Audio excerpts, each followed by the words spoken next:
Elle se retrouve entre la vie et la mort après être allée se faire coiffer dans un salon de coiffure où la coiffeuse se fait aider par des personnes invisibles. Histoire vraie, histoire mystique. L'histoire se déroule à Château-Rouge, à Paris. Cette histoire nous concerne toutes parce que nous sommes nombreuses à exiger des coiffeuses du bon travail et par-dessus tout de la rapidité. Nous vivons dans un monde aujourd'hui où tout le monde est pressé, où tout le monde court, où tout le monde n'a pas assez de temps. Alors avant toute chose, je vous prie de partager au maximum cette vidéo afin qu'elle puisse atteindre plus de personnes et d'attirer l'attention de tout un chacun, de toute une chacune sur le sujet qui va être raconté dans cette histoire. Comme je l'ai dit au départ, l'héroïne de cette histoire se trouve dans une situation critique dont elle nous a été racontée par sa sœur. Nous allons appeler l'héroïne Annabelle. Un bon matin, Annabelle se décide de se refaire une nouvelle beauté, de se refaire une nouvelle coiffure. Aimant les coiffures africaines, elle se dirige donc, elle se décide d'aller à Château-Rouge, question de trouver sur place un salon de coiffure où elle réaliserait ses tresses. Une fois à Château-Rouge, elle se dirige chez une dame et demande si elle pouvait se coiffer, si la dame avait du temps et si la dame pouvait lui réaliser la coiffure qu'elle lui montre dans son téléphone. La dame lui dit, bien sûr, je peux la réaliser. Annabelle demande si la dame pourrait la réaliser un peu plus vite parce que en fait elle est pressée et elle n'aimerait pas être longtemps au salon. La dame lui répond, pas de problème, mon slogan c'est rapidité et travail bien fait. Alors elle lui demande en combien de temps elle pourra lui réaliser cette coiffure. Elle lui dit max 2h, 2h30. Elle dit ok. Annabelle, qui avait remarqué à son entrée qu'il n'y avait aucun miroir dans le salon, demande à la dame si elle pouvait entre-temps utiliser son miroir de poche pour regarder l'évolution de la coiffure parce qu'elle aime bien voir comment ses cheveux sont faits, elle aime voir l'évolution de la coiffure. Au fait, ça l'évite de s'ennuyer en fait. La dame lui dit, désolée mademoiselle, moi malheureusement je n'aime pas les miroirs. Comme vous pouvez le constater dans le salon, il n'y a nulle part de miroir et je vous prie de pouvoir juste me faire confiance. Le travail sera bien fait, vous verrez. La dame a donc commencé à tresser Annabelle. Ça allait vraiment vite comme elle avait promis. Dans les environs de 30 minutes après qu'elle ait commencé à faire les tresses, Annabelle a senti que le niveau des tresses montait vraiment et ça a une allure d'une vitesse éclair. C'était tellement rapide qu'elle s'est sentie bizarre. Elle a commencé à se poser la question de savoir si les tresses que la dame est en train de faire sont vraiment jolies, sont vraiment petites, si ça répond à ses attentes parce qu'elle voulait des tresses, des petites tresses. Vous savez, les petites tresses nous permettent d'en prendre soin facilement. Quand tu laves, elles sèchent très rapidement, elles ne pèsent pas, elles n'agressent pas nos cheveux par le poids des rajouts. Donc, elle était un peu inquiète par rapport à la rapidité, si c'est que les tresses sont bien faites comme elle a demandé.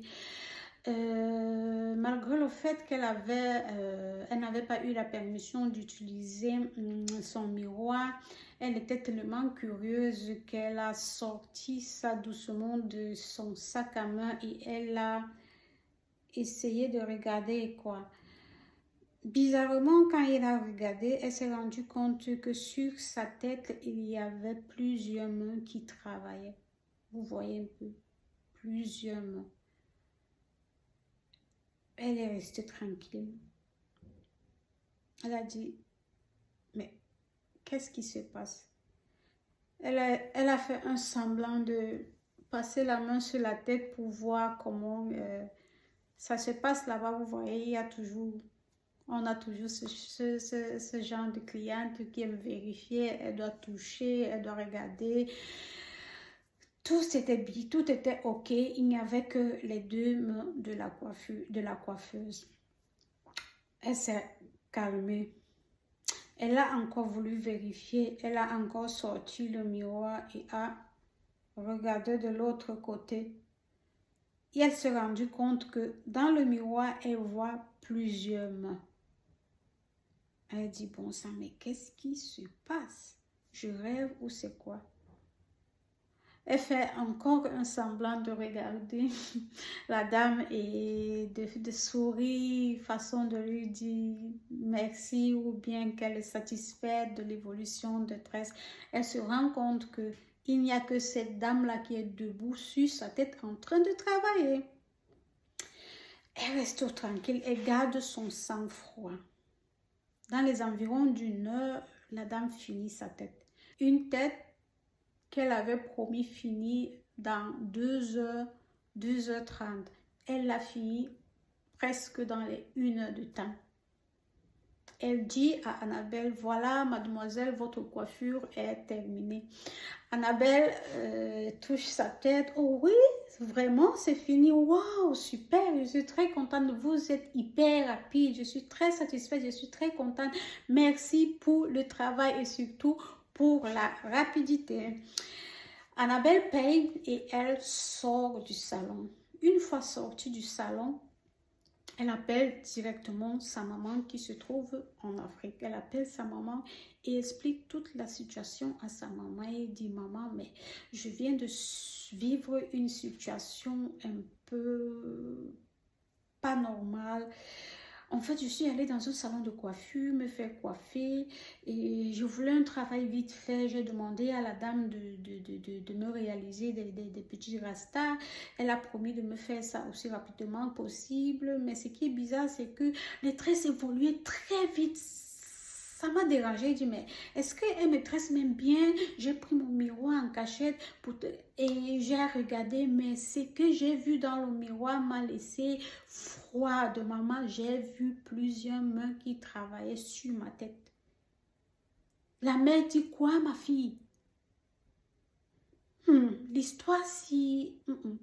Tu es sûre que tu as vu plusieurs mains? Dit que maman, je te dis, j'ai vérifié plus d'une fois. Il y avait plusieurs mains dans le miroir. Mais quand je regardais, je vérifiais à l'œil nu, je ne voyais que les mains de la dame. La dame dit, sa maman dit, oh Annabelle, cette histoire ne sent pas bon. Cette histoire ne m'inspire pas confiance. Il me faut vérifier ça. Elle a raccroché et elle a appelé au village. Elle a demandé en sorte qu'on puisse vérifier au village. Au village, on a vérifié et on lui dit que l'histoire-ci n'est pas claire. Les mains que ta fille voyait dans le miroir, là, ce sont les mains de personnes décédées. Ce sont les personnes, vous voyez, les personnes qu'on vend afin qu'ils partent travailler l'argent des gens qui deviennent en fait ici dans la vie riches. Ce sont ces gens-là, la fille là, la coiffeuse là, pour évoluer dans son travail, pour avoir une rapidité de ouf, elle est partie tremper les mains quelque part et ce sont ces gens vendus là dans une autre ville là qui viennent travailler chez elle, qui viennent l'aider à faire qu'elle coiffe rapidement. Demande à ta fille, est-ce que ses yeux se sont croisés avec les yeux des gens qui avaient les mains sur sa tête là? La maman appelle sa fille et lui rapporte toute l'histoire, tout ce qu'elle a appris du village. Et elle demande à la fille, est-ce que pendant que tu regardais dans le miroir, là, pendant que tu as remarqué les mains là, est-ce que par hasard ton regard ne s'est pas croisé avec le regard de personnes qui avaient ces mains là, à qui appartenaient ces mains là? La fille dit, non maman, non, je n'ai pas rencontré le regard de ces personnes là. Tout ce que je voyais, c'était seulement les mains. Maman dit, ok, c'est bon. N'est-ce pas? Ils ont laissé tomber, ils se sont dit que ça va, étant donné que les regards ne se sont pas croisés, la fille ne court aucun risque. La nuit est tombée, la fille est partie dormir. Dans son sommeil, elle voit la dame, la coiffeuse, qui vient habillée en rouge, avec des personnes qui la suivent, des acolytes habillés en noir. Elle vient et elle dit à la fille, je t'avais prévenu, non? Je t'ai dit, n'utilise pas de miroir. Je n'aime pas les miroirs. Mais comme la curiosité est un vilain défaut, tu as voulu faire à ta manière. Maintenant, comme tu as vu ma chose, comme tu as mon secret là, c'est fini, je ne te laisse pas. Pas de témoin. La fille s'est réveillée en sursaut. Elle a encore appelé sa mère là, sur le champ, dans la nuit. La mère aussi, de son côté, se réveille tout en panique. Elle appelle le village et on dit au village que l'enfant là doit descendre ici. Il faut qu'on travaille sur cet enfant là. Parce que si on ne travaille pas sur elle, pour elle c'est fini. Le genre qu'on vient déjà la menacer dans les rêves là. Ça veut dire que ces gens là connaissent qu'elle connaît leur secret et qu'ils veulent finir avec elle. On demande à Annabelle de descendre, de descendre le plus vite possible au pays. Elle commence à chercher les billets d'avion. Elle cherche, elle ne trouve pas, elle cherche, elle ne trouve pas, elle trouve les billets d'avion qu'elle trouve, c'est à la fin de la semaine. Elle achète quand même et le moment venu, elle descend au pays. On part, on commence à faire des séances de prière sur elle, on fait des séances de prière, on fait le traitement traditionnel, les trucs, on fait les fétiches sur elle et tout. Et dès le moment qu'elle a expliqué la situation, elle a perdu la langue, c'est-à-dire elle a cessé de parler. Donc, on a pris sa voix pour qu'elle ne puisse plus dire assez. On a pris sa voix. Donc là où Annabelle se trouve actuellement, elle est devenue moumou. Elle ne parle plus. Quand la situation est même arrivée, elle a pris sa soeur qui raconte l'histoire à sa place là, pour aller lui montrer à Château Rouge que le salon, si maman, n'entre pas ici. Jamais de la vie ne vient te coiffer ici. Elles sont arrivées à l'endroit, il n'y a plus le salon de coiffure. La dame n'est plus là. Elle a déménagé, elle est quittée d'art. Mais ce qui est là, c'est que Annabelle, avant toute chose, avait aussi dit à sa soeur qu'entre-temps, elle avait remarqué un signe particulier sur cette dame-là, sur la coiffeuse. Mais à chaque fois qu'elle voulait dire quel était le signe et où est-ce qu'elle doit le regarder, elle n'arrivait pas à lui dire. Quelque chose l'empêchait toujours de dire et finalement, elle n'a pas dit. Espérons seulement qu'un jour, elle va retrouver la parole et qu'elle va dire de quel signe il est question et où est-ce que cela se trouve sur cette dame-là. Chères sœurs, faisons très attention. Le dehors est très risqué. Quand on sort, on passe chercher là. Quand on sort, on passe se coiffer là. Maman, ouvrons grand nos yeux. Faisons très attention. Si tu entres dans un salon, un coin beauty, où quelqu'un vient se faire belle et a besoin de voir le résultat, de se voir, de voir comment les choses dosent, il n'y a pas de miroir. Maman, quand tu arrives dans un endroit, tu vois un truc comme ça, pas. Ce n'est pas bon signe. Pas. Je viens me faire belle, mais je ne peux même pas voir. Non, c'est risqué. C'est déjà risqué, fuyez. Et si même tu ne prêtes pas attention à ce genre de détails-là, si quelqu'un te dit ne fais pas ceci, maman, mieux tu ne fais pas. Assieds-toi, aie confiance absolue, tresse-toi, sors et pars. Et surtout, la prière. Prions sans cesse. Prions beaucoup.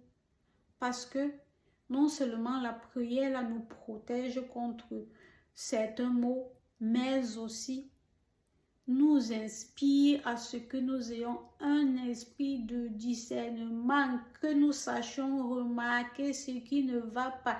Prions sans cesse, prions et toujours prions.